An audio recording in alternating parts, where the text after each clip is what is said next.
Good afternoon, everyone, and thank you for joining us. My name is Jerry Mack, and today we're going to be talking about the optional retirement plan. Specifically, this webinar about the ORP today, it's being recorded, it's going to be posted on our YouTube page, is new eligibility for those technical college faculty and staff. So, this webinar is for those joining the ORP in the technical college arena. A few friendly reminders about our webinar. This is general information meant to be used as a guide during this webinar. Everyone except myself will be muted.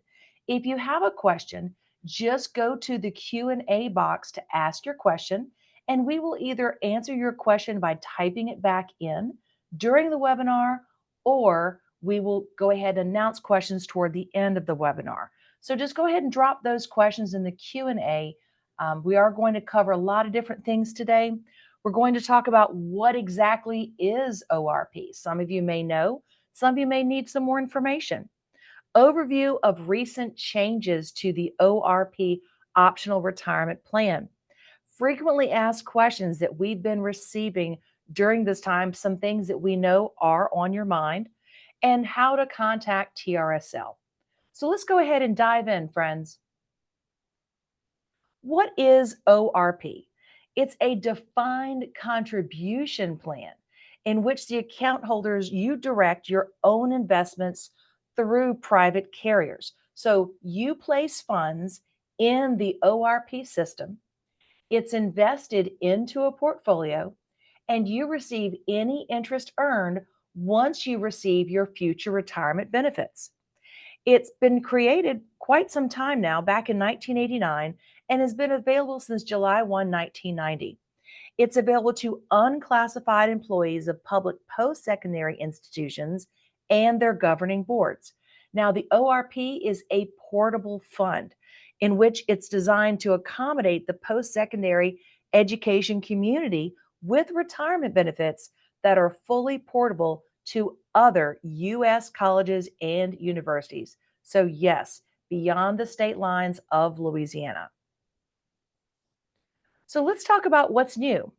Technical college faculty and staff are recently eligible for the ORP, and this also provides a retirement option to some part time, seasonal, and temporary employees who are not eligible for TRSL's defined benefit plan. Taking a high level overview, we're going to get into some more details in a moment on defined benefit, which is the TRSL regular plan, versus defined contribution, which is the ORP. So the TRSL regular plan, the defined benefit, this is the one that's the lifetime amount. Employee and employer contributions are invested by TRSL as part of the retirement system trust. These benefits are paid from the trust to retirees and the beneficiaries. Now, this lifetime benefit in the defined benefit plan is based on three numbers multiplied together: a member's service credit, years they pay into our system, the final average compensation, that being their 3 or 5 highest consecutive years of service average, and their benefit factor of 2 or 2.5%. The ORP defined contribution is the DC defined contribution plan. It is the set amount, it's not lifetime. The benefit payment is based on remaining funds in the account. So the employee contribution and employer transfer amount, the employer transfer amount, which must be at least 6.2%, is sent to the vendor via TRSL. It's invested by the participant through the vendor. We have 3 vendors you can choose from, and we'll talk about those soon. And the benefits are paid from investments from the participant accounts. So the DC benefit is based strictly on an amount in the ORP account, whereas the DB is the lifetime amount. So, how does the ORP work? A participant selects from among 3 ORP vendors to invest with. The participant selects from a slate of investment options that are offered by that selected vendor of the 3. The participants can change vendors during your employment. You're not locked into one forever. You can change your vendor. And there's a limited window of opportunity for rejoining the TRSL defined benefit plan for ORP participants if you meet certain criteria. Our ORP vendors, these are our current vendors right here. You can choose from these three: Voya, TIA, and Corebridge, which is formerly AIG. You can choose from these three to manage your ORP investment portfolio, and you can make changes in how the funds are invested with your vendor, or you can change vendors, but only among these three. Taking a little bit of a deeper dive, this slide and on our next page is an overview of comparing the two plans between the TRSL DB plan, which is guaranteed for life, or the ORP-DC defined contribution plan, which is based on how well your investment portfolio is done. It's like a 401. So the contributions on the TRSL side, the employee pays in 8%, the employer pays normal cost, and the benefit is not based on the employee or employer contributions. On the ORP side, the employee pays in 8% less 0.05% admin fee. The employer normal cost is 6.2%. That's the minimum, but governing boards can set a higher rate. The duration of the benefit for TRSL is in fact a lifetime benefit, whereas the ORP duration of benefit is based on the amount accumulated in the participant's ORP account.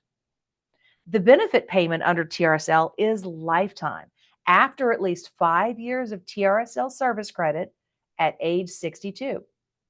Under ORP, the benefit payment is an annuity with or without a partial lump sum payout possible at the time of retirement. Investment decisions under TRSL are controlled and bear the risk of investments by TRSL.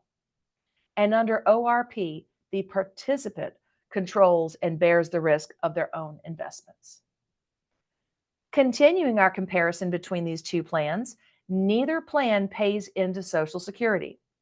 The TRSL plan is guaranteed by the state of Louisiana, whereas the ORP plan is guaranteed by the solvency of the ORP carrier.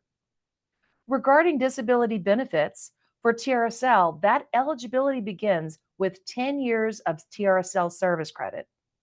Under ORP, any disability benefits are based on accumulated contributions payable at the participant's option after termination of ORP participation.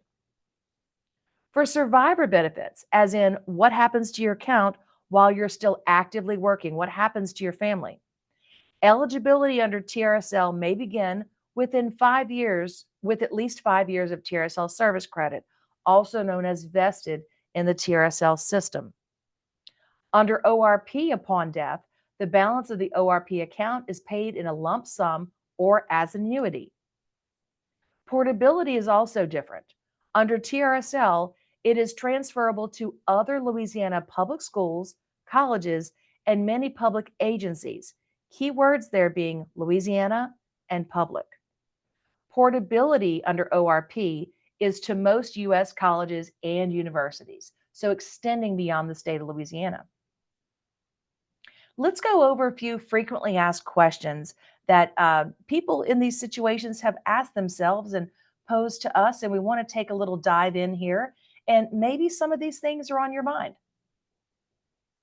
Who's eligible to move into the ORP, and how quickly do I need to decide? So technical college staff and faculty who are not vested in TRSL, that means you have less than 5 years of service credit in the TRSL defined benefit plan. Your deadline for deciding is up to 5 years. Technical college staff and faculty who are vested, who have more than 5 years of service credit in TRSL, but have never been offered the option of participating in the ORP. Your deadline for deciding is 180 days from July 1 of 2025. If you're thinking, well, how do I join the ORP? The application for the ORP plan or change of carrier, so whether we're going to apply for ORP or if we're going to change our carrier, it's the same form. It's a Form 16. It's available at trsl.org. The form must be submitted as an original only. No copies, faxes, or scans are accepted. This form must be completed and submitted to TRSL within the time limit set by state law. Very important. Both the member and the employer must complete this Form 16, again, original form only. It must be received by TRSL staff during our regular business hours. So, which technical colleges are impacted with what we're talking about today? That would be Central Louisiana Technical Community College, Fletcher Technical Community College, North Shore Technical Community College, Northwest Louisiana Technical Community College, and Sewella Technical Community College. What happens to my TRSL service credit? So, one of two things. You can transfer your employee contributions, just your employee contributions to TRSL. So, you can transfer those TRSL employee contributions to your new ORP account. So, the employer contributions remain with TRSL, just your member/employee contributions. This would, in fact, cancel your TRSL service credit. Another option is to leave your employee contributions with TRSL. So if you are not vested, so if you don't have at least your 5 years in of service credit with TRSL, you can leave your TRSL employee contributions here with us, and this preserves your TRSL service credit for the future. If you later terminate employment with a TRSL participating employer, you can choose a refund, which cancels your TRSL service credit.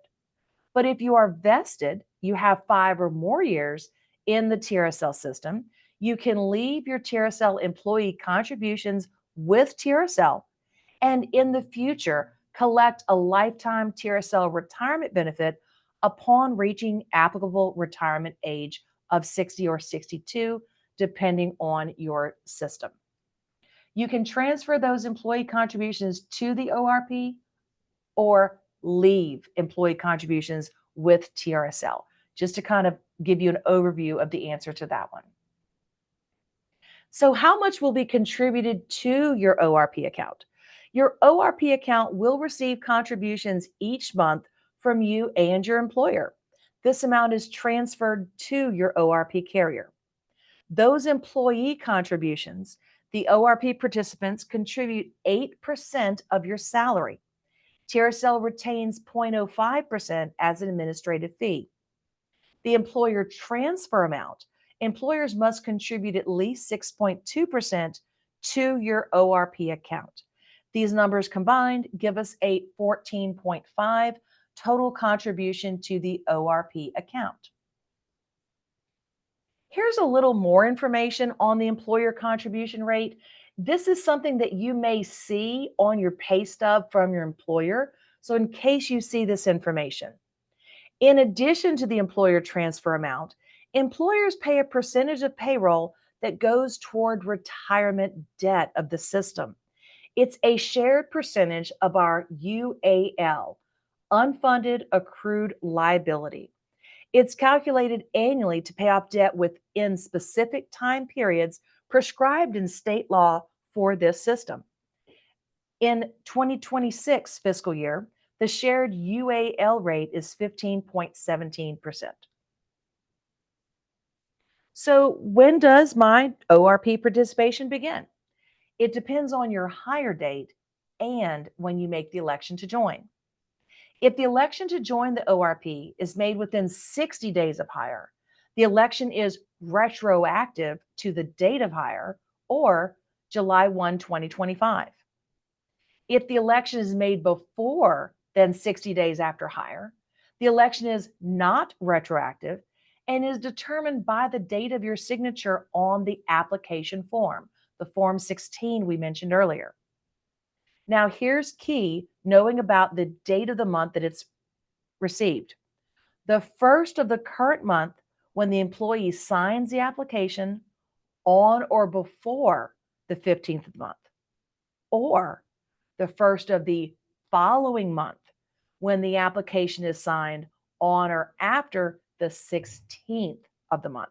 So that's our magic number right there, is the 16th, as far as whether it's the current month or the following month for when our ORP participation would begin. Can I later change my mind and rejoin TRSL's defined benefit plan? Yes, but state law gives you a limited window of time for that consideration. So your window depends on when your ORP eligibility first began. We're looking at a before or an on after situation.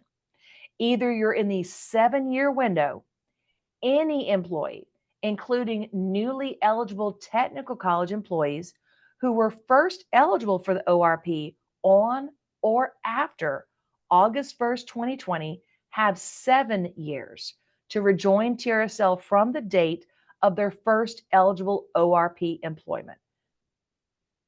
Perhaps you're under a 60-day window. Employees who were first eligible for the ORP before August 1st, 2020, and weren't active and contributing as of June 2024, but became employed in a TRSL eligible position on or after July 1, 2024. If your first eligible employment occurred between July 1, 2024 and July 3rd, 2025, that deadline of the 60-day window is September 2nd, 2025. If your first eligible employment occurred on or after July 4th of 2025, your 60-day window deadline is 60 calendar days from the date that eligible employment occurred. You can certainly visit our website at trsl.org/ORP for full details. Knowing that your eligibility window is very key information. If you are uncertain of your eligibility window, please reach out to your employer. Know that at any point along the way, TRSL is here for you for any questions. You can contact us. Our specific ORP liaison is Jessica Trosclair. This is her phone number, her way to contact her, and her email address. Further, you can also head over to our website at TRSL.org for the recording of this webinar, for other webinars. Perhaps you want to learn more about the TRSL plan. Maybe you want to learn more about DROP. Maybe you want to watch this back or share this with a friend. That's going to be on our YouTube page. It's also going to be on our TRSL site in several different spots where you can catch these member webinars on demand. You can also reach out to ask us any questions at asktrsl.org. That's asktrsl.org for any questions. It will populate a form for you to complete that will submit an email to our office, in which we will respond within 2 to 3 business days. We thank you very much in advance for your time and for your attention, and please reach out to us if you have any questions. If you have questions about your window, you definitely can also circle back to your employer. Thanks again for listening today, and we hope everyone stays well. Bye-bye.